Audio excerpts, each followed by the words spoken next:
আবার চলে এলাম রবিবারের ঠিক সকাল 10টায়।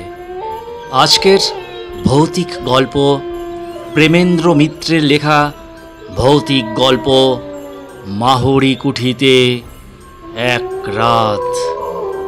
আমার শ্রদ্ধেয় কবি প্রেমেন্দ্র মিত্র এবং তার পরিবারকে জানাই আমার অন্তরের অন্তঃস্থল থেকে শ্রদ্ধাসহ প্রণাম এবং একরাশ ভালোবাসা জানিয়ে শুরু করছি আজকের ভৌতিক গল্প মাহুরি কুঠিতে এক রাত।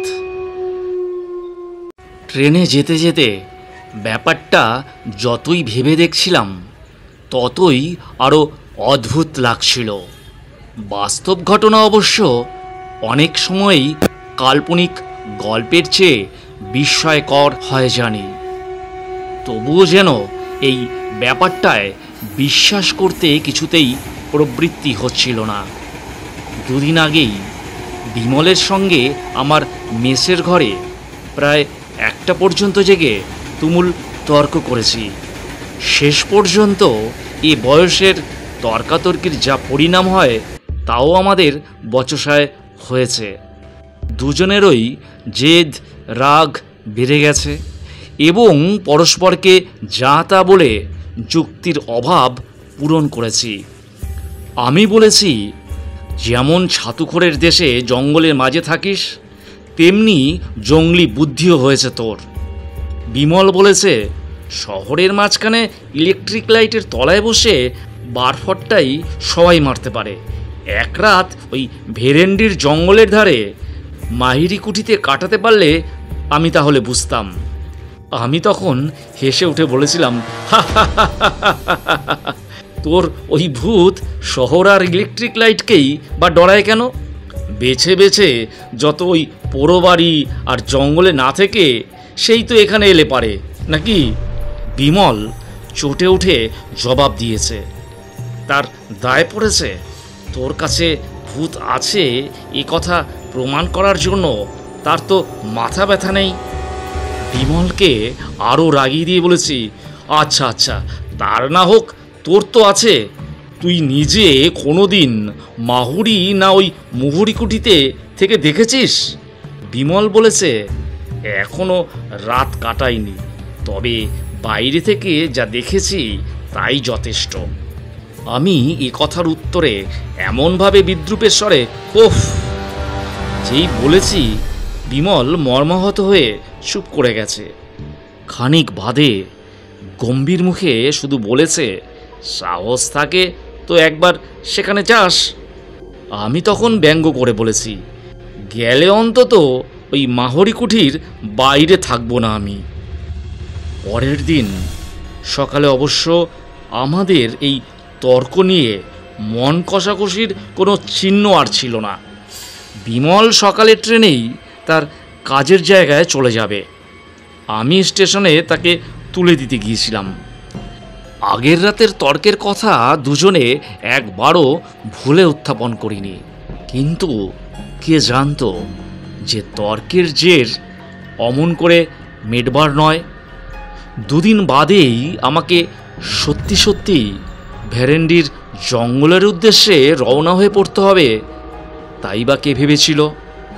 বিমল চলে যাবার পর 1টা রাত পার হতে না হতেই দুপুরবেলা হঠাৎ টেলিগ্রাম পেয়ে স্তম্ভিত হয়ে গেলাম। বিমল মরণাপন্ন, এক্ষুনি আমার যাওয়া দরকার। টেলিগ্রামের মর্ম হচ্ছে এই, যাওয়া যে দরকার সে বিষয়ে কোনো সন্দেহ নেই। ছোটনাগপুরের একটা নগণ্য স্টেশনে নেমে মাইল 10-12 গেলে ভেরেন্ডির জঙ্গল পাওয়া যায়। এই জঙ্গলের মাঝখানে একটা পুরানো তামার খনিতে নতুন করে আবিষ্কার করে 2 বছর বিমল কাজ করছে। সে সমস্ত কুলিমজুর নিয়ে সে দিন কাটায় সাংঘাতিকভাবে। অসুস্থ হয়ে পড়লে তারা যে কোনো সাহায্যই করতে পারবে না এটা ভালো করেই বুঝতে পারছিলাম। টেলিগ্রাম পাওয়ার পরই বিকেলে রওনা হয়ে পড়েছি। ভেরেন্ডির জঙ্গলে বিমলের নিমন্ত্রণ এভাবে রক্ষা করতে যেতে হচ্ছে ভেবে সত্যি অদ্ভুত লাগছিল, বিরক্তিও লাগছিল যেতে এমন দেরি হয়।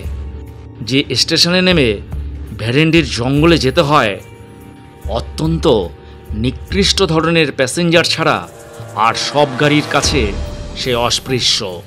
তার শামুকের মতো গতি ক্রমশই অসহ্য হয়ে উঠছিল। এতক্ষণে কি যে বিপদ সেখানে হচ্ছে কে জানে। বিমল অত্যন্ত শক্ত ধাতের ছেলে, সহজে সে কাতর কিছুতেই হয় না। সেই সুদূর জঙ্গলে একলা আজ সে 2 বছর যেভাবে বাস করে আসছে তা থেকে তার কাঠামোর পরিচয় পাওয়া যায়। সুতরাং অত্যন্ত বিপদে না পড়লে সে যে আমায় তার করতো না এ বিষয়ে কোনো সন্দেহই নেই। বিকেলবেলা যে গাড়ি রওনা হয়েছিল সমস্ত রাত গুটি গুটি করে চলে ভোর প্রায় 5টার সময় টিনের চাল দেওয়া নিতান্ত আখুটে চেহারার একটি স্টেশনে সে গাড়ি আমায় নামিয়ে দিলে। প্ল্যাটফর্ম বলতে কাকর ফেলা খানিকটা জায়গা। ট্রেনের সবকটা পাদানি বেয়ে সেখানে আমাকে নামতে হলো। স্টেশন তো নয়, মনে হলো যেন জনহীন কোনো প্রান্তরে আমি নেমেছি। শীতের রাত্রে ভোর 5টার সময় বেশ অন্ধকার থাকে, তার ওপর গাঢ় কুয়াশায় স্টেশনের একটি মিটমিটে তেলের বাতি প্রায় অদৃশ্যই হয়ে গেছে। প্ল্যাটফর্মে জনমানব কেউ আছে বলে আমার মনে হলো না। মিনিট খানেক থেমে গাড়িটা স্টেশন ছেড়ে চলে যেতেই তার নির্জনতা আরও যেন ভয়াবহ হয়ে উঠল। ট্রেনের আলোয় ও আওয়াজে নিজের নিঃসঙ্গতা এতক্ষণ এমন স্পষ্টভাবে বুঝতে পারিনি।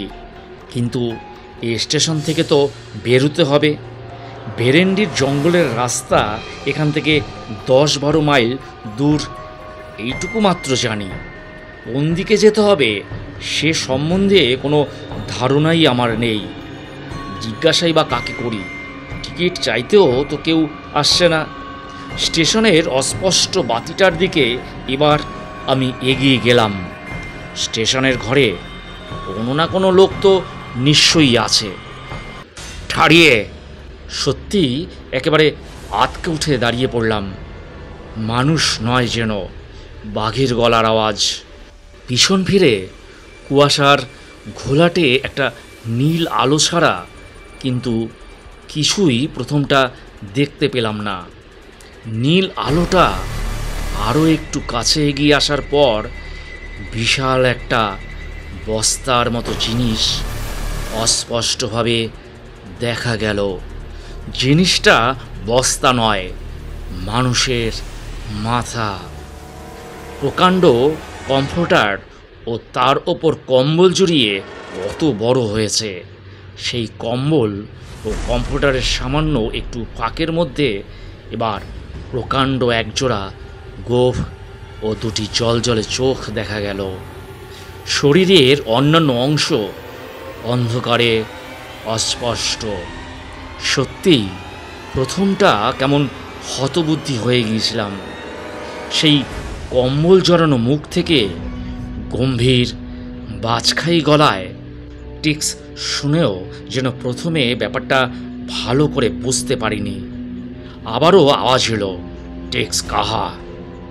এবার ব্যস্ত হয়ে পকেট থেকে টিকিট বার করলাম এবং পর মুহূর্তে ভাল্লুকের মতো একটা মোটা লোমওয়ালা হাত হঠাৎ অন্ধকার থেকে যেন বেরিয়ে এসে আমার থেকে সেটা কেড়ে নিল মনে হলো। সাহস করে এবার জিজ্ঞাসা করলাম, ভেরেন্ডির জঙ্গলের রাস্তাটা কোন দিকে বলতে পারেন?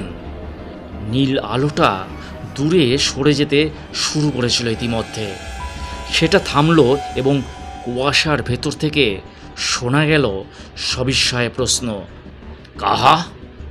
ভেরেন্ডির জঙ্গল, যেখানে তামার খনি আছে। নীল আলোটা আমার কাছে সরে এলো। কমফোর্টার ও কম্বলের বস্তার তলা থেকে দুটি চোখ আমার তীক্ষ্ণ সবিস্ময় দৃষ্টিতে লক্ষ্য করছে বুঝতে পারছিলাম ব্যাপারটা কি। হঠাৎ উধার মত জানা শুনে চমকে উঠলাম এবং কিছু জিজ্ঞাসা করবার পূর্বেই বিমূঢ় হয়ে দেখলাম লোকটা চলে যাচ্ছে। পর মুহূর্তে নীল আলোটাই হঠাৎ বোধহয় নিভে গেল। অন্ধকারে অন্তত আর কিছু দেখা গেল না। কিন্তু আমার এখন প্ল্যাটফর্মে দাঁড়িয়ে থাকাটা তো চলবে না। স্টেশনের সেই আলোটি লক্ষ্য করে আবার এগিয়ে গেলাম। সেই আলোর কাছেই বাইরে বেরোবার গেটটা পেয়ে তবু আশ্বস্ত বোধ করলাম। পাশেই স্টেশনের একটি মাত্র ঘর। ভেতর থেকে টরে টাক্কা টেলিগ্রাফের আওয়াজও আসছে।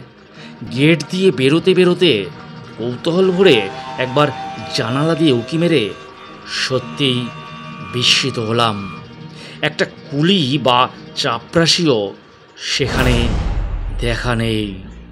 বাইরেও কুয়াশাচ্ছন্ন অন্ধকার, শুধু একটা অস্পষ্ট পায়ের ধূসর ধোঁয়াটে রেখা কোনো রকমে চেনা যাচ্ছে। আপাতত আর কোনো পথ না দেখতে পেয়ে সেইটিকেই অনুসরণ করাই যুক্তিসঙ্গত আমার মনে হলো। খানিক বাদেই অন্ধকার কেটে গেলে আর ভাবনার কিছু থাকবে না, তখন কাউকে জিজ্ঞাসা করে নিলেই চলবে।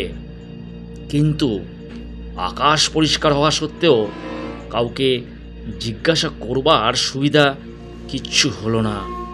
এরকম নির্জন পথ কোথাও আছে বলে আমার জানা ছিল না। চারিধারে বিশাল ঘন জঙ্গল, একেবারে নিস্তব্ধ। মানুষ দূরের কথা, এই ভোরের বেলা একটা পাখির আওয়াজও সেখানে শোনা যায় না।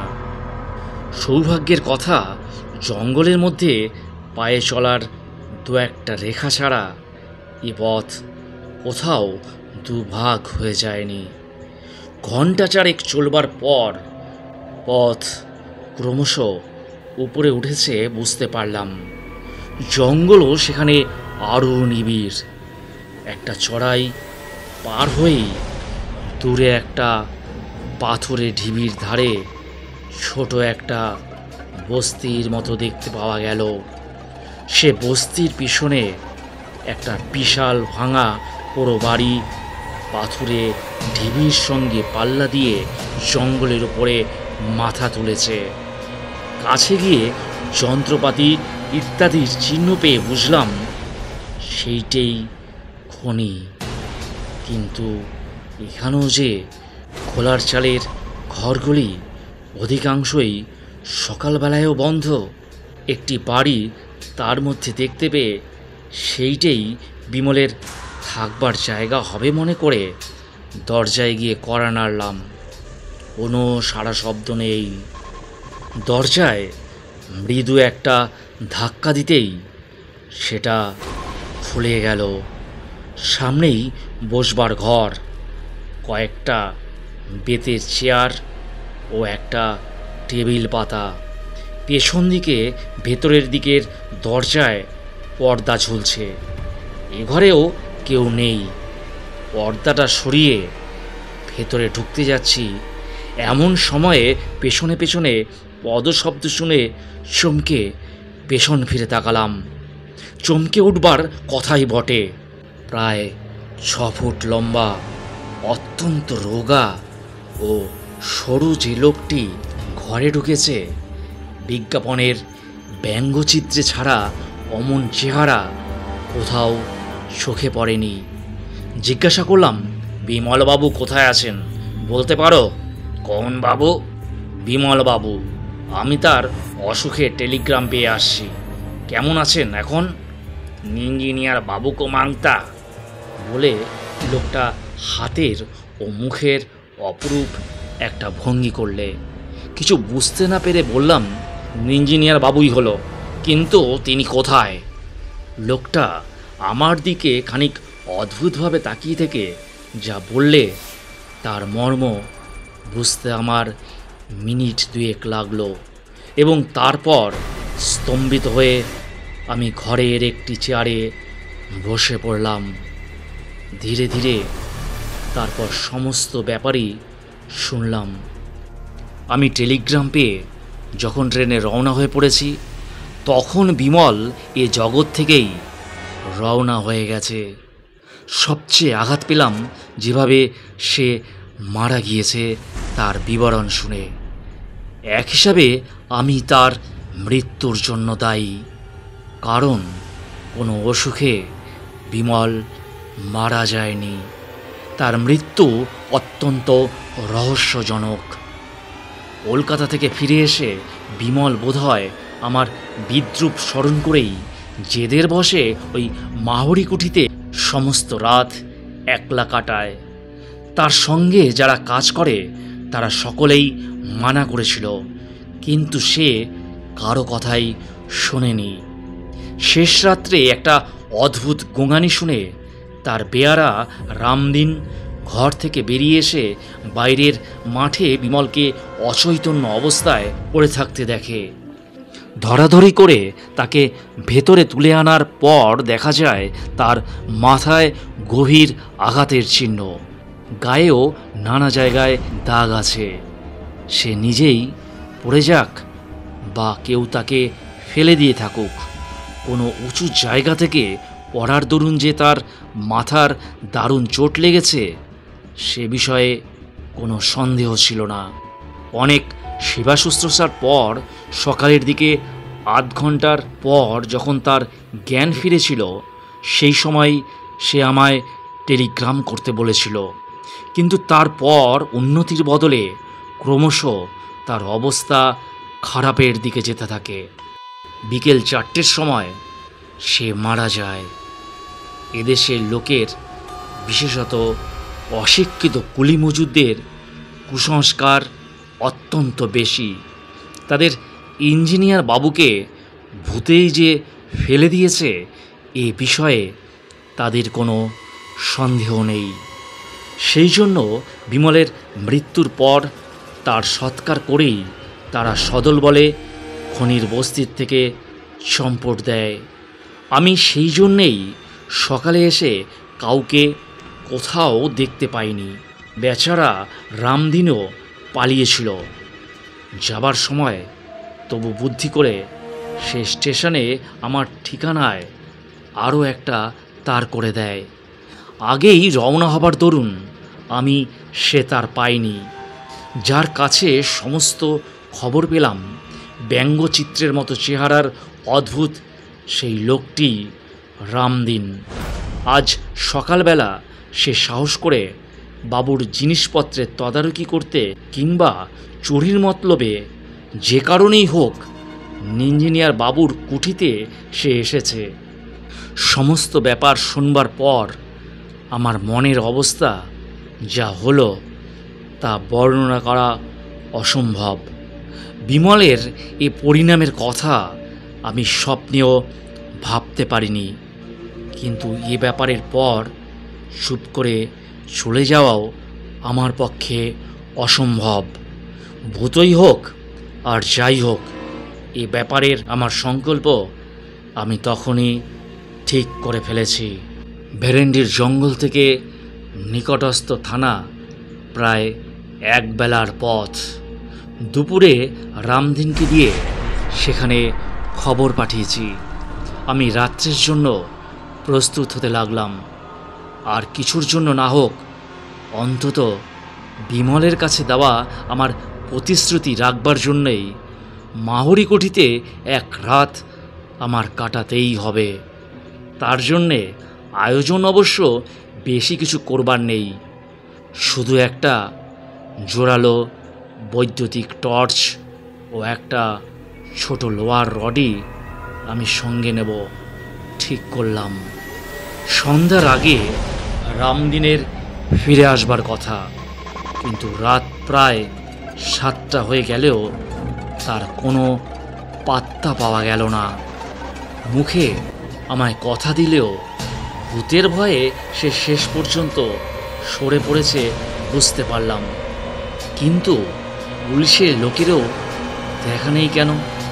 রামদিন কি থানায় খবর তাহলে দেয়নি?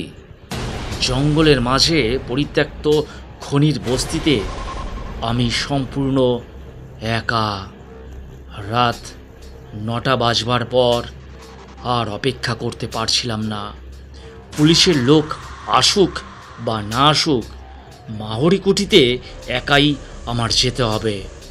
বিমলের বাংলো থেকে মাহরিকুঠি বেশি দূর নয়। দিনের বেলা বাড়িটিকে ভালো করে লক্ষ্য করে দেখেছি।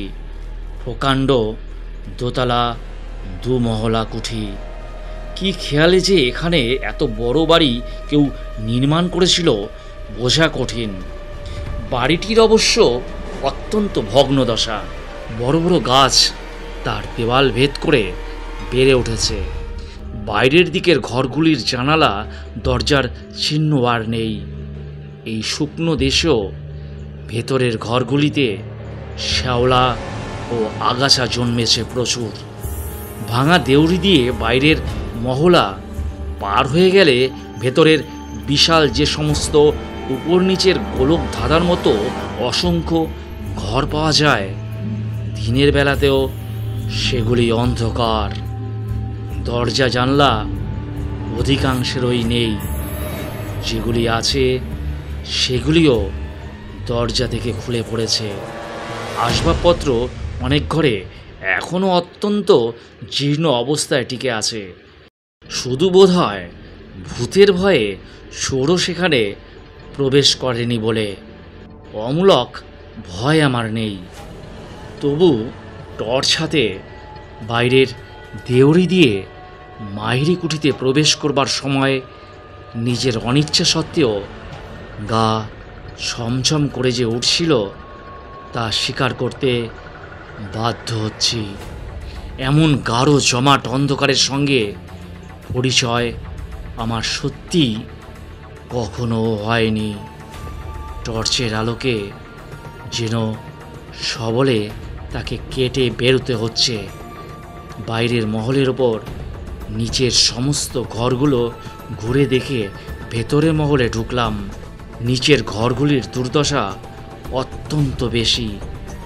আগাছায় মেঝে প্রায় ছেয়ে গেছে।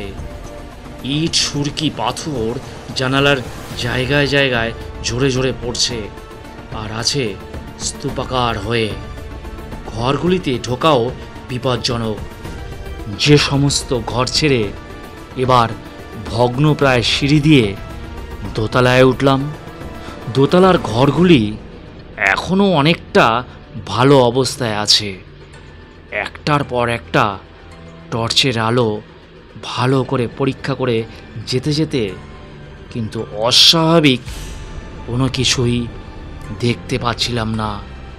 বিমলের মৃত্যুর রহস্য এ বাড়ির সঙ্গে জড়িত না থাকলে অনায়াসে মনে করা যেত যে নেহাত কুসংস্কারের দরুন এখানকার লোক এই পুরো বাড়িটিকে এমন বিভীষিকাময় করে তুলেছে। বাড়িটির একটি বিশেষত্ব অবশ্য আগেই উল্লেখ করেছি। ঘরগুলি এমন বিশৃঙ্খলভাবে সাজানো, যেখানে সেখানে দরজা ঘুলঘুলি এমনভাবে ছড়ানো যে সব শুদ্ধ একটা বিরাট গোলক ধাঁধা বলে মনে হয়। এক ঘর থেকে আরেক ঘরে যেতে যেতে পথ গুলিয়ে ফেলবার সম্ভাবনা এখানে অত্যন্ত বেশি। সম্প্রতি সত্যিই তাই গুলিয়ে ফেলেছি বলে মনে হচ্ছিল আমার। খানিক আগে যে ঘর ছেড়ে গিয়েছি বলে মনে হয়, সেই ঘরেই আবার ঘুরে এসে সবিস্ময়ে তখন দাঁড়িয়ে পড়েছি। উপরে উঠবার সিঁড়িটাও যে ঠিক কোন দিকে হবে আমি অন্ধকারে বুঝতে পারছিলাম না। খানিক চুপ করে দাঁড়িয়ে থেকে মাথাটা ঠিক করে নিয়ে আবার এগোতে যাব, এমন সময় পায়ে যেন একটা কি ঠেকলো। টর্চের আলো সেখানে ফেলে অত্যন্ত বিস্মিত হয়ে গেলাম। জিনিসটা আর কিছুই নয়, একটা চামড়ার ব্যাগ। কিন্তু এই ব্যাগটির সঙ্গে আমি তো পরিচিত। কলকাতায় বিমলের কাছে আমি এটা দেখেছি এবং তার সুন্দর চামড়ার কাজের প্রশংসাও করেছি। ব্যাগটা কুড়িয়ে নিয়ে খুলে ফেলে আরও আশ্চর্য হয়ে গেলাম। ব্যাগের ভেতর একটি খোপে সুতো দিয়ে বাঁধা এক তারা করকরে নতুন 10 টাকার নোট, আর একটা খোপে খুচরো কয়েকটা টাকা পয়সা ও একটি ছোট কাগজের টুকরো। এ কাগজের টুকরোটি দেখেই আমি চিনলাম নিজের হাতে বিমলকে এই কাজে আমার ঠিকানা আমি দিয়েছিলাম। বিমল তার মৃত্যুর আগের রাত্রে এই ঘরে যে ঢুকেছিল এ বিষয়ে কোনো সন্দেহ আর নেই। কিন্তু এ ব্যাগ তার পকেট থেকে পড়লই বা কী করে, এবং কোনো শত্রুর হাতে যদি তার প্রাণ গিয়ে থাকে তাহলে তারা এই ব্যাগ ছিনিয়েই বা নেয়নি কেন? টর্চের আলোয় ঘরটা এবার আমি খুব ভালো করে তন্ন তন্ন করে দেখলাম। ঘরটি আকারে বেশ বড়, অন্যান্য ঘরের চেয়ে আসবাবপত্র একটু বেশি আছে ঘরে। দুটি ভাঙা তক্তপোষ, একটা পা ভাঙা টেবিলও আছে। দেয়াল লাগানো একটা কাঠের উইয়ে খাওয়া বড় আলমারি ছাড়া খুচরো আরও অনেক জিনিস ঘরময় সরানো। কিন্তু বিমলের আর কোনো চিহ্ন সেখানে পেলাম না। এমনকি কাল সে যে এখানে ছিল তার কোনো পরিচয়ও নেই। তবুও এ ঘরেই রাতটা কাটাবার সংকল্প আমি তখন করে ফেলেছি। রাত কাটাবার ব্যবস্থা আমার করাই ছিল। পকেট থেকে মোমবাতি বার করে ভাঙা একটা তক্তপোষের ওপর রেখে জেলে ফেললাম। টর্চের আলো তো সারা রাত আর জ্বালানো যায় না। বাতিটা জেলে তক্তপোষের ওপর বসতে গিয়ে কিন্তু উঠে পড়তে হলো।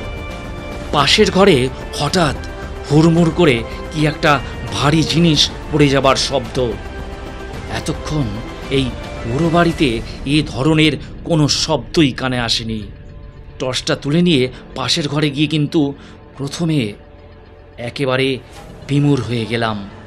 হুড়মুড় করে পড়বার মতো কোনো জিনিস সেখানে নেই, অথচ আমি স্পষ্ট সে শব্দ শুনেছি। হতভম্ব হয়ে খানিক দাঁড়িয়ে থেকে আবার আগের ঘরে ফিরলাম।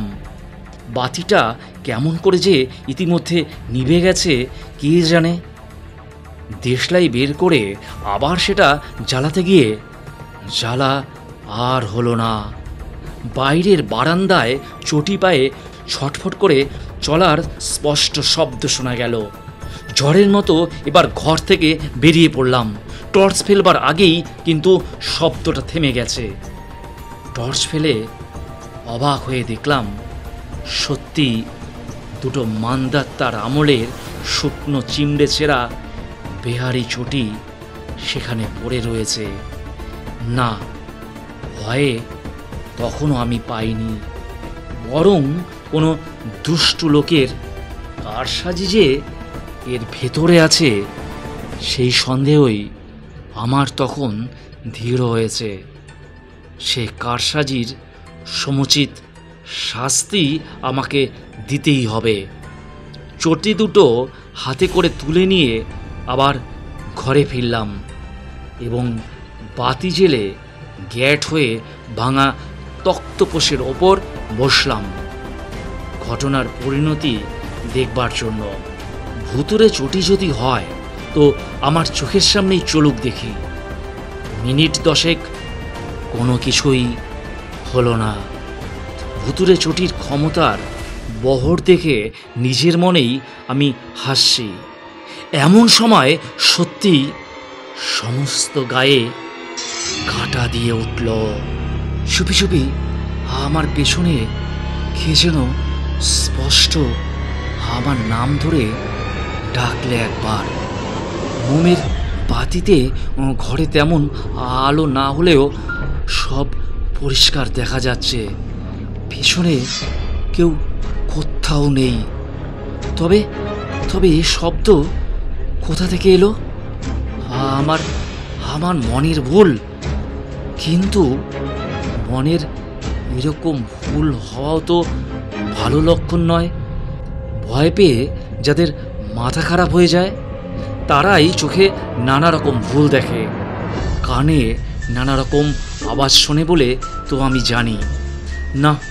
আরও সতর্ক ও সজাগ হয়ে আমাকে থাকতে হবে এবার। নিজের মনের ভুলে ভয় পাওয়ার মতো লজ্জাকর ব্যাপার আর কিছুই হতে পারে না। হাতের ঘড়িটার দিকে চেয়ে দেখলাম রাত প্রায় 12:30। এতক্ষণ শুধু ওই ঘরগুলো ঘোরাফেরা করতেই সময় কেটে গেছে তা আমি বুঝতেই পারিনি। শীতকালের ভোর হতে এখনো প্রায় ঘন্টা 6 বাকি। এই 6 ঘন্টায় শুধু ঘুমে চোখ না জড়িয়ে আসে এটুকুই আমাকে দেখতে হবে। বসে থাকলে পাছে ঘুম আসে, এই ভেবে এবার ঘরে পায়চারি করবার জন্যে আমি উঠে দাঁড়ালাম। কিন্তু আশ্চর্য, আমার প্রত্যেক পা ফেলার শব্দের সঙ্গে সঙ্গে বাইরে আরও একটা শব্দ শোনা যাচ্ছে।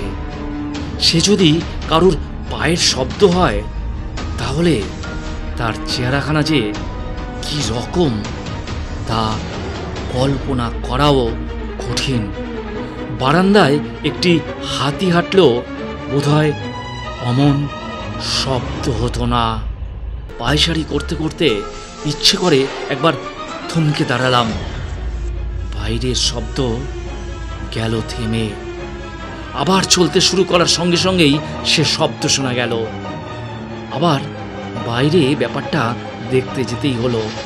টর্চ নিয়ে সমস্ত পথটা কিন্তু তন্ন তন্ন করে বৃথাই খুঁজে দেখলাম।